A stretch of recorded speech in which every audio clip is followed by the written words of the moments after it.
Hi mga Miman, so I'm back. So kanina, dun sa ginawan ko ng video, may mga nag-PM sa akin. Actually, nahiya daw sila mag-comment. Yung mga PM nila, mga question nila is about din sa business. May isa sabi sa akin na parang, ikaw kasi mayaman ka na nung nag-start ka, kaya nagawa mo pa din siya. Ma'am, kagaya nga po ng sabi ko, hindi po siya madali, mahirap siya. At sa maniwala kayo at sa hindi, lakas ng loob lang po ang meron ako. As in, lakas ng loob.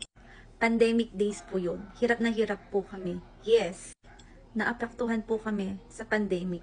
As in, todo apektado po kami. From, si Mr. Con, may business po siya. Malakas yung business niya that time, before pandemic days.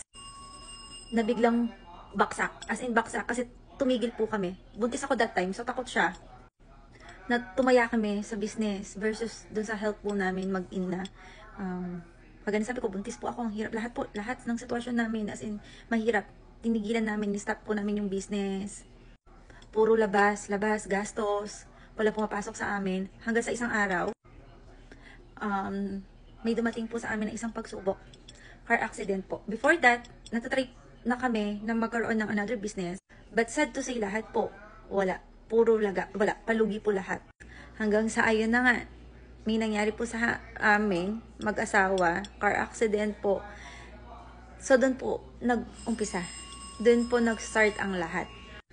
Noon, kina-question ko, bakit nangyari? Ang hirap na ng buhay, ang hirap po ng sitwasyon, may mga pinagdadaanan kami mag-asawa. Tapos, biglang, yun pa yung nangyari. Pero, God is good. Nasagot po niya kung bakit nangyari ang nangyari. Lahat po ng mga nangyayari, may mga dahilan po talaga. Naniniwala ba kayo sa ganun? So, ayun nga. So, imbes na sumuko po ako, ang ginawa ko talaga, lumaban lang sa buhay. Kasi, yung car accident po na yun, yung face ko po, yung na-damage. As in, damage po. Pero as I said, ma'am, God is good. Mas lalo akong pinatibay. Mas lalo akong lumaban. Mas lalo akong may dahilan para lumaban. Kasi para, for me ha, second life ko na yun. So, kailangan ko na mag-focus. Na gusto ko kung maiiwan ko man yung mga anak ko. Meron silang mga future. Meron akong maiiwan sa kanila. So, ayun, doon ako nag-start na magbenta ng gold. Ang ginawa ko, nagbenta ko yung mga natitira kong mga jewelries.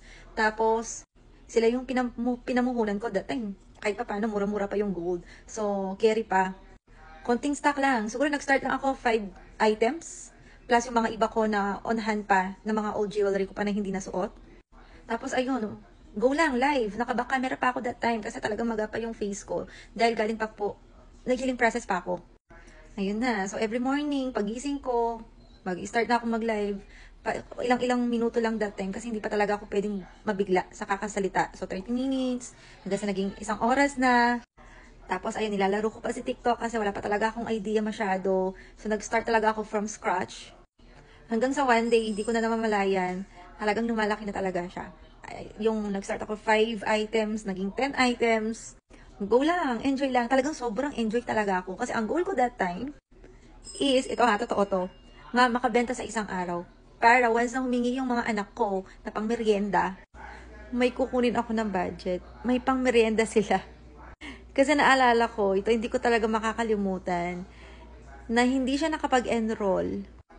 Hindi talaga siya nakapag-enroll dahil, ma'am, kulang yung budget. Wala. As in, sabi ko sa asawa ko, yes, okay. Kasi, nag-start na siya mag-work that time, yung business namin. Binubuhay niya ulit. So, meron pumapasok yung mga pambayad ng bills, pangkain. Tapos sabi ko, yes, sige, itutuloy natin. Pwede naman natin siya i-enroll, kahit i-installment lang natin. But the point, syempre, as a parent, parang first baby namin, first anak namin na mag-aaral, first anak namin na mag-i-school, parang hindi ko mabigay sa kanya yung alam mo yun, nai-imagine mo before, nai-imagine mo pag masok na tong anak ko, pili ko siya ng ganito, di ba? And pag may event sa school, parang yun, parang extra gastos. What if, sabi ko, daddy, hindi tayo ready? So, paano yun? Parang, alam ko, makaka-relate kayo. Hindi sa maarte eh. Pero iba yung feeling. Iba, lalo na kapag hindi mo siya in-expect talaga. Kasi dati na-expect mo na, uy, may pera. Okay, mag-aaral siya. Lahat ng gusto niya, ibibigay natin. Pero hindi yung ganun yung nangyari. So, madaming mga bagay na na-realize din namin. Yes, hindi pa siya nakapag-school that. Actually, hindi po sila spoiled ha. Correct ko lang, hindi po sila spoiled. Kahit nasabihin mong may panggastos. Basta iba lang, alam kong, naintindihan nyo, iba lang yung pag first school ng anak mo, na gusto mo talaga mabigay mo sa kanya. So, ayun, dun lang. Yun yung naging goal ko. So, ang pinaka-point dito, dapat, pag may ginagawa ka, may gino-goal ka. Kasi every time na may ginugol ako, dun ko nakikita na mas nag-grow yung business. Lalo na kapag good yung reason mo. Yung hindi mo lang pang sarili. Yung may dahilan ka sa mga taong nakapaligid din sa'yo, kasama sila. Yun lang. Kaya wag niyong aalisin yun. Wag lalaki yung ulo. Hindi porke parang nag-grow, may business ka, may pera ka na, makakalimutan mo na tumulong. Makakalimutan mo na naging mahirap din yung sitwasyon mo. Dapat bumabalik ka kung saan ka nanggaling. Iyon talaga, pinaka the best yun. Kasi pag binabalikan mo kung saan yung hirap at kung saan ka nanggaling, every small details, every small blessings na meron ka, ma-appreciate mo. Binabalikan mo hindi para magkaroon ng any negative vibes sa'yo. Binabalikan mo kasi para mas alam mo i-handle yung mga hirap na pinagdadaanan mo. Kapag may pinagdadaanan ka mahirap, sasabihin mo, ay, mas okay na yung ngayon kaysa doon dati. Diba? Gets nyo ba? Kaya, mga madams ko, love, love, love. Thank you so much po. Madam, salamat po.